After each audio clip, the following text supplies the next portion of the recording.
Hey, it's Uncle Joe with Uncle Joe Hikes. I'm out here on Blue Valley Road. I'm actually doing some recon for a camping trip I want to do that's going to combine that with a hike.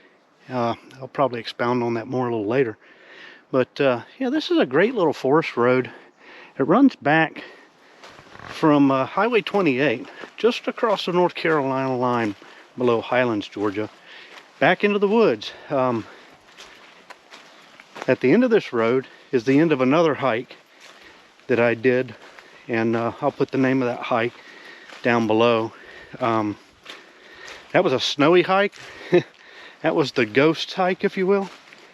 But yeah, we're kind of at the bottom of this big ridge, and some interesting things down in here. We're not as far out in the wilderness as you would think, but it's a fairly big wilderness down here.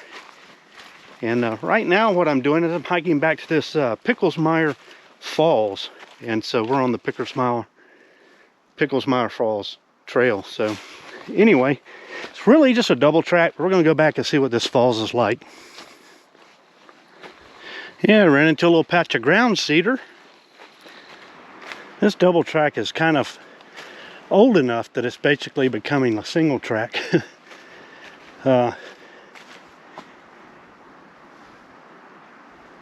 You can hear the wind. Be real easy to think you're hearing the falls. When I first heard it, it was kind of out in front of me. But no, it's just the wind. Anyway, we're making our way down a little bit here. It's a very, very short hike. I don't know, half a mile maybe out. Just guessing. But because I was doing some recon in the area, I thought I'd take the liberty to take a few minutes and walk down here and see what it's like. So this is a little interesting. We kind of come to a food plot. I've never really explained. In the Forest Service, a lot of times they have these cleared areas like this where they let the grass grow. They may even come out and plant it with some stuff to you know, give the wildlife an area to come in and graze or that sort of thing. You can see where this got a little bit growed over. So we walk through it here. But yeah, had a big tree here on the back corner that came down at some point.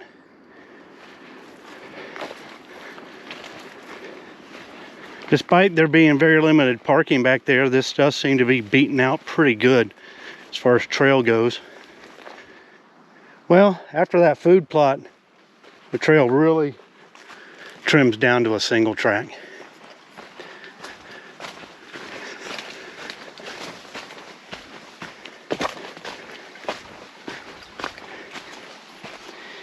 Beautiful spring and creek run, rather. We keep making our way back. It looks like here we're going to go to the right. We're getting some glimpses of it from here. Yeah, the trail's getting a little hard to follow. Not even sure that I'm on it, to be honest with you. Should have came that way, that's why. Here we go. That's why somebody cut in a trail over there, so maybe we'll go back that way. Well, there's our first glimpse. I would have thought it would have been running a little harder than that, but apparently not. We've had a lot of rain the last few days, but it's been, some of it's been light. Well, there we are.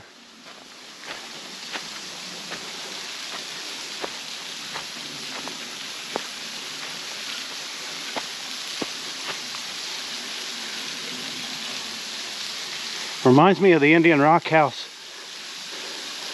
areas in Big South Fork.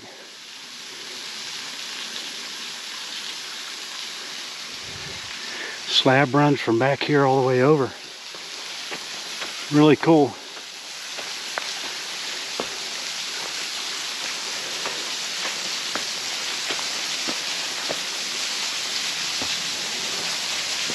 And all of the echo and coming off the back here really gives the impression that there's more going on back here than there probably actually is. But yeah, it's beautiful.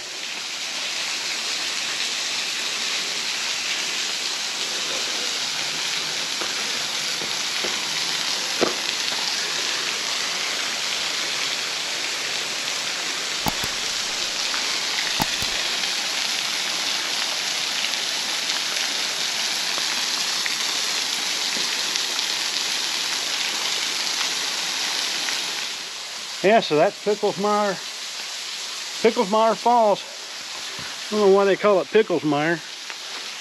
Because I don't see anywhere you'd want to even grow a pickle. But I guess somebody dropped a pickle, got stuck in the mud. I don't know. It's really cool. Anyway, time to get back to the truck, see what's up with old Gobi. Yeah, so we're heading back away from the falls now, and right as you get close to the falls, it really starts to get like a jungle. Lots of rhododendrons. It's beautiful in here, though. We can hear the highway up behind us. Sounds like some kind of vehicle. I think that's probably the highway. Now, we came from over here. We went like this. I think we're going to take this other beaten out path, which I think is just going to come around and then merge into that. Even though it is a little bit low.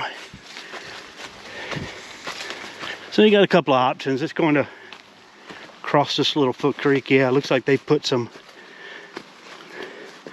little logs here for you to step on. So yeah, just remember, you get to this big tree here, you don't have to go that way. You can come in here. So back on the trail proper.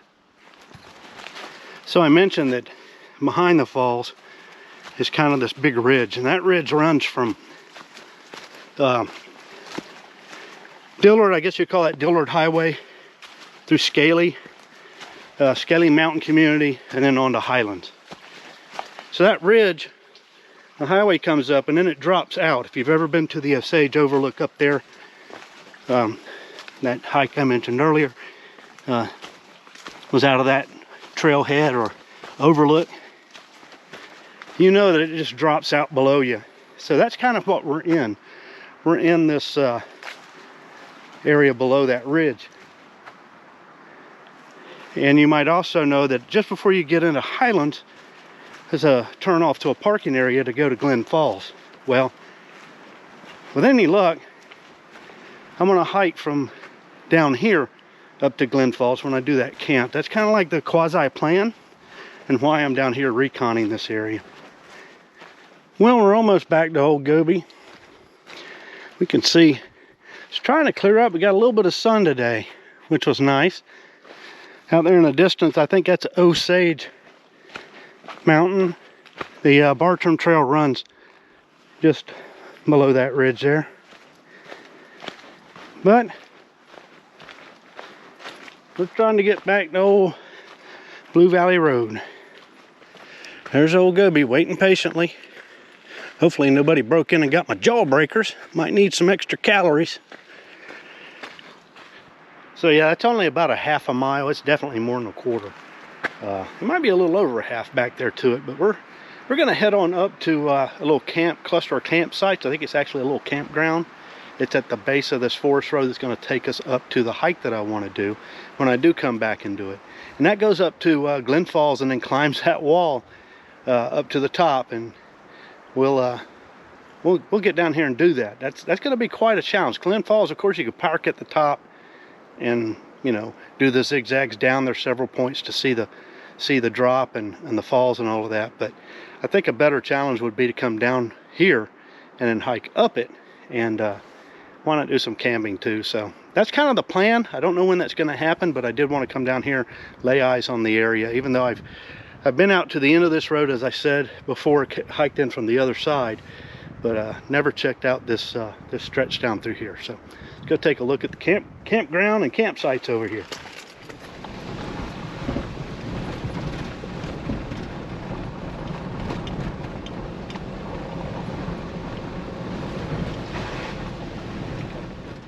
So I pulled right off into this camp area here, and this one is one of the nicest ones I've seen on this road. There's a few up and down this road that are just, you just pull off down into, but this one is really nice. Got a great tent pad. I think the creek is right there.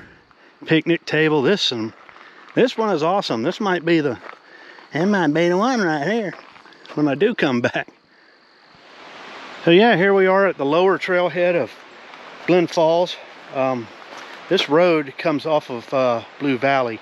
There's a little cluster of campsites, a little campground at the very end of this, and then there's a couple of campsites coming up this.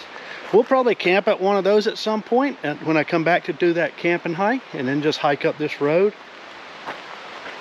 and then climb the wall up to Glen Falls. It's going to be a climb. If you look at all trails, you'll see it's just going to zigzag up.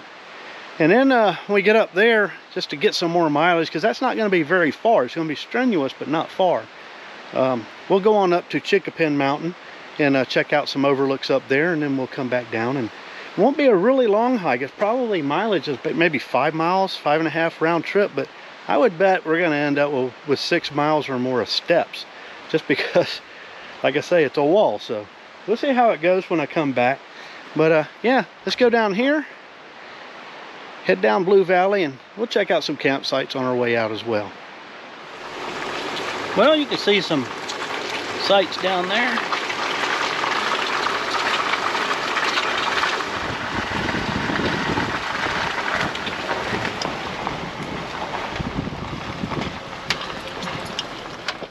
So yeah, we came in and we pulled in and went up there to the base of the trail, lower trail to Glen Falls. This here is the little camp area. There's, I guess, 4 sites here going all the way back. So there's another turn off right in there to get to those. And then this is the very first one right here at Blue Valley Road. Definitely want to come out here and do a camp and hike. I don't know that I'll stay right here. I kind of like the campsite that was back there, and I really like the one that's just right around the corner here. So, you know, just depending on what's available. But it's probably going to be soon. It's probably going to be a cold weather hike. You know, we won't let it get too cold, but we'll see. We're kind of down this slope, as I've been saying, from this ridge, so it probably gets pretty cold down in here in the winter time. But we'll see how it goes, and we'll let you know. You'll see it drop at some point. So definitely worth coming out here just for Pickelsimer Falls, though. I mean, it wasn't a very long hike, but definitely worth coming out here for, I think. But yeah, the hike up to Glen Falls won't be a long one, but it will be strenuous. And we'll go on up to Chickapin and come back down, and that'll be a nice, some good views and stuff up there. Some very beautiful falls if you haven't been to Glen Falls. Like I say, you can go up to the top right off the highway and park. So even though this is a big wilderness, at the edge of it is civilization. But anyway, let me know what you think in the comments below. If this is something you're interested in, I'll try to put some location information also in the description if you're interested. And of course, a little map will probably be at the beginning of this video. So anyway, let's get out of here and start working our way back.